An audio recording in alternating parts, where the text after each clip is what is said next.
Assalamualaikum warahmatullahi wabarakatuh. Perkenalkan, nama saya Zahra Rizky Umami dengan NIM 2101640. Jadi dalam bab 3 ini akan dibahas secara lebih detail tentang latihan keterampilan psikologi atau psychological skill training atau biasa disingkat PST. Yang pertama itu ada metode dan keterampilan psikologis analisis diferensiasi. Jadi PST itu adalah program latihan yang disusun secara metodis, sistematis, dan komprehensif sebagai sebuah metode, teknik, atau strategi belajar yang ditunjukkan untuk membina dan mengembangkan keterampilan teknik, taktik, fisiologis, dan psikologis secara simultan pada saat yang bersamaan. Nah, selanjutnya itu urgensi dan efektivitas PST. Jadi ada 3 alasan pokok mengapa PST masih belum banyak diterapkan dalam pembinaan olahraga, khususnya itu di Indonesia. Nah, yang pertama itu karena rendahnya pengetahuan dan pemahaman. Terus yang kedua itu karena kesalahpahaman tentang keterampilan psikologis, dan yang ketiga itu karena terbatasnya waktu yang tersedia. Nah, kemudian itu ada pengukuran. Jadi ada sejumlah instrumen yang telah dikembangkan untuk mengukur keterampilan psikologis yang digunakan oleh atlet. Yang pertama itu Psychological Skill Inventory for Sport.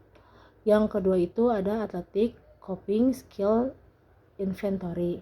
Dan yang ketiga itu ada Test of Performance Strategis. Dan yang keempat ada motivasi berprestasi. Dan yang kelima itu ada kepercayaan diri. Selanjutnya itu ada tahapan program Psychological Skill Training. Nah, Weinberg dan Gold 2019 menyebutkan ada 3 tahapan dalam program PST.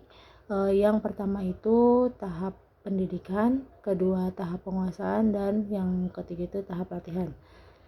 Nah, yang pertama itu tahap pendidikan, yaitu tahap yang memahamkan kepada atlet tentang pentingnya PST. Yang kedua itu tahap penguasaan. Tahap penguasaan ini biasanya memfokuskan pada strategi atau teknik untuk mempelajari berbagai keterampilan psikologis yang dilakukan dengan baik dalam membentuk pertemuan yang bersifat formal ataupun non-formal. Dan yang ketiga itu ada tahap latihan. Tahap latihan ini disebut juga dengan tahap pembelajaran keterampilan psikologis. Nah, di tahap ini memiliki 3 tujuan pokok. Yang pertama itu mengotomatisasikan keterampilan melalui pembebanan belajar. Yang kedua itu mengajar atau melatih atlet mengintegrasikan keterampilan psikologis secara sistematik ke dalam situasi penampilan yang sebenarnya. Dan yang ketiga itu menyimulasi keterampilan atlet yang akan menerapkannya dalam pertandingan yang sebenarnya. Dan yang terakhir itu tahap evaluasi.